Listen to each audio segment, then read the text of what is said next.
ఇప్పుడు ఈ ఫ్రీ బస్సులు మంచిగా ఉన్నాయి కదా. మాకేమొద్దు, మేము ఏడాదికోసారి ఆ బస్సులు మాకు అవసరమే లేదు. ఆ బస్సు మాకు ఫ్రీ బస్సు మేము ఎక్కుతలేము లేమన్నా. మేము కూలి చేసుకుంటాం. మేము ఏడాదికి ఒకసారి ఇటు బస్సు ఎక్కం, వాడే ఎక్కిపోయి. మీ ఆడోలే చాలా మంది ఉంటారు. మేము దొంగలు పల్లెళ్ళు అంచెలు ఎక్కిపోతారు. మేము కూలి చేసుకుంటున్నాం.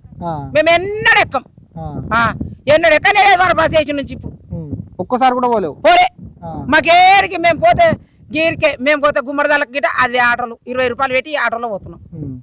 మీకు ఫ్రీ బస్ అవసరం లేదు అయితే. మా ఉన్నోళ్ళకు ఉన్నదేమన్నా, మాకేం పోము, మేము కూలి చేసుకొని బతుకుతాము.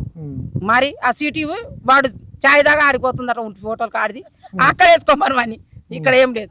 ఆ బస్సులు గిట్ట ఇప్పుడు నేసుడు.